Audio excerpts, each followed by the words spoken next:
over the last 30 to 40 years, we have been witnessing, those of us willing to look at it, we've been witnessing an absolutely unique phenomena.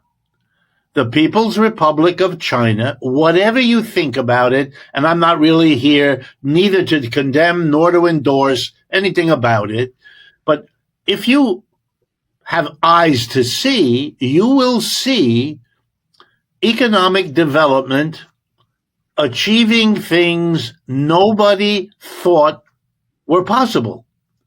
I have a PhD in economics. I got it, as it happens, from Yale University in New Haven, Connecticut. It has a big program in economic development, and I took those courses and I learned all that stuff. Nobody understood in those days what the Chinese were doing. And in those days, it was only the beginning, and you could be excused for not paying all that much attention. They were one of many very poor countries in the world who were trying to stop being poor countries in the world.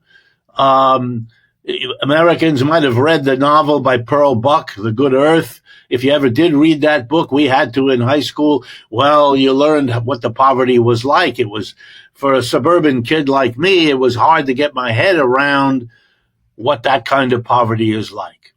In the last 30 to 40 years, the Chinese achieved a level of economic development that took several centuries in Western Europe. And it took a good century and a half, counting conservatively, here in the United States. We've never seen anything like it. What the Chinese did was to mobilize, borrow from the rest of the world, no question, but put all that together in a successful mix. If your measuring rod is economic growth, lifting people out of poverty, and let's remember, 1.4 billion people, 4 to 5 times the population of the United States. They were able to do it. Not only that, they now compete with the United States at the highest levels of technology. What we get from Intel or Apple or, any of the, they have their equivalent. And in some cases, they're already ahead of us. I'll give you an example.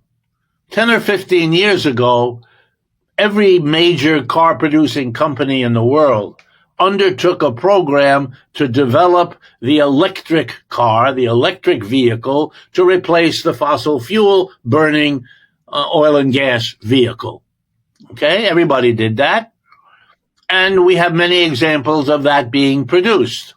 However, one example outranks everybody else. The electric cars of China are better and cheaper than anybody else's. They won the competition. That happens all the time. Just other companies in other countries at other times won equivalent competitions. The response of the United States has been to impose a tariff to make the better, cheaper electric car from China unaffordable. The current rate of tariff applied by the Biden government is 100%. So, for example, if the electric car from China costs you $30,000 that have to be sent to China to pay for the car, you've got to give them, the car dealer, $30,000 to pay off the Chinese, and another $30,000, 100%, goes to Uncle Sam, so that the cost to an American would be $60,000 for that $30,000 car. Okay? There are no electric cars from China on the road in the United States. A quarter of the electric cars on the road in Europe are the Chinese cars. The greatest producer, the most successful, the most rapidly growing car company in the world, most Americans have never heard of. It has 3 initials, B as in boy, Y, and D as in dog, BYD Corporation. The response of the United States is to freeze them out. This is self-defeating and, to be an economist for a moment, stupid. Why? Everywhere else in the world, as the transition to electric vehicles is underway, every competitor of the United States across all industries will be able to buy the best car at $30,000 with which to compete with the American company, whereas the American company is going to have to pay more than $30,000 for the non-tariff equivalent, which will cost you $40,000 to $50,000 for an inferior vehicle. I don't know, but when I went to school and they taught me economics, this is somewhere between self-defeating and stupid, and a little bit of both. And since I come out of the American education system, I enjoy telling people, because it gives them something to think about, that when I got my PhD in economics at Yale years ago, my classmate was a woman. There weren't very many women taking those courses then. So she, I remember her because she was unusual. Her name was Janet Yellen. Okay, she's now the Secretary of the Treasury in the United States government. I know that she knows what I just mentioned to you is the case. She knows it's self-defeating. She knows it's stupid. She's out there advocating it because that's the position of the government. The United States is losing the competition with China. I could give you many more examples if you wish. This is a self-defeating behavior, typically of somebody who's desperate. Instead of outcompeting the Chinese, coming up with a plan to try at least to do that, you are, lifting up the barriers. They tell themselves in Washington that they're isolating the Chinese. They're not. They're isolating themselves. And the rest of the world is watching in bemused. The Germans have a word for it. It's called Schadenfreude. The rest of the world looking at the United States, and they see an empire going down. And they get the pleasure that comes from that.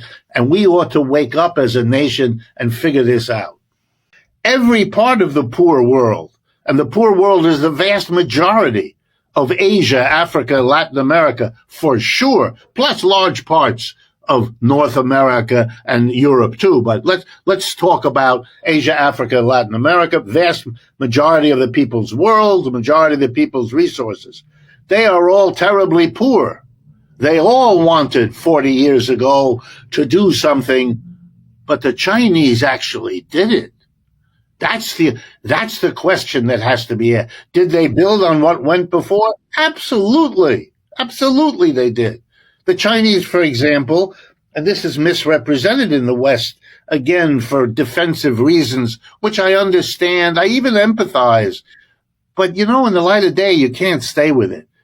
People say that the Chinese built on the West's technology. That's true. Of course that's true. But the Chinese didn't do that in any mysterious way. 25 years ago, they made a decision that they would say to the developed world whom they hoped to imitate, the United States, Western Europe, Japan, and so on. We will give you a deal. We understand you're capitalists. We understand that profit is the bottom line, blah, blah, blah. And here's what we're going to give you. Two things. Number one, an educated, disciplined, incredibly cheap labor force. And number two, the biggest growing market in the world. Look, I'm a professor of economics. I've taught in business schools on and off all my life. In a business school, we tell budding young entrepreneurs, if you want to know where to go and focus your energy, go where the labor is cheap and the market is growing. Okay. They went to China. And they went because they did exactly what we told them to do. They made a ton of money. That forced all of those who were not yet ready to do that to realize if you don't go to China too, these guys are going to outcompete you. They're going to bring that stuff back, made with cheaper labor, and they have the Chinese market. General Motors now sells more cars in China than it does in the United States. These are the developments, and everybody wanted to do it, But the Chinese did it. And by the way, I don't mean to single them out so much. The Indians, by that I mean the people in the country called India, the Indians, they are doing a version of it. Not the version the Chinese, and they can't quite match the Chinese yet, but they are. And the whole organization called the BRICS is an organization that is internationalizing the Chinese model. And that too ought to worry the United States a great deal more than it currently does. Okay. By the way, Canada is a sad, at this point, from my perspective, I'm not a Canadian, I'm an American citizen. I've lived and worked in America all my life. But the Canadians are following the Americans in these behaviors, and I don't think that's any better for Canada than it is for the United States. People forget, but they shouldn't, that in the 1960s, Soviet Union and their protégés in China came to war with one another. I mean, they did not agree on things that would make them shoot at each other's people and hurt each other. I mean, the divisions were very profound. So no one should be surprised that the Chinese made the decision to welcome foreign enterprise, to say to them, bring us your technology because you are ahead of us in a dozen ways, which they said. If you read Chinese journals, they've been full of that for years. Much of what those Chinese journals did was to take from the United States and try to figure out how to do the same thing a little bit better. But 90% of what they did was learn from the United States. And, and they paid for that in all the ways they normally, nobody stole that's childish. Nobody put a gun to the heads of the American companies that went over and made the deal. We will give you our technology. We will show it to you. We'll teach it to you. You got to give us the labor. You got to give us access to the market. We're getting profit out of it. You're getting technology. That was the deal. That was a deal on the table, crystal clear. To represent it now is really cheating. It's like my saying, I'm going to give you $5. You give me your shirt. And we make the exchange. I now have $5. You have my $5. I got your shirt. And then I start screaming, he stole my shirt. No, stop. You didn't steal my shirt. We had a deal. You may have changed your mind. You may regret it. That's another matter. But nobody stole anything from you. And the Chinese, they resent that because for them, and I've had these conversations, for them, that's the 100 years of humiliation again. Because what they hear is the subtext. You're too stupid, you're too backward, you're too Chinese to figure these things out, and so you must have stolen it. You couldn't have done it without, we are the center. And I know where it comes from. For a good long while, the United States was the center of innovation, was the great breakthrough technology. Silicon Valley deserves part of the reputation it has. I get that.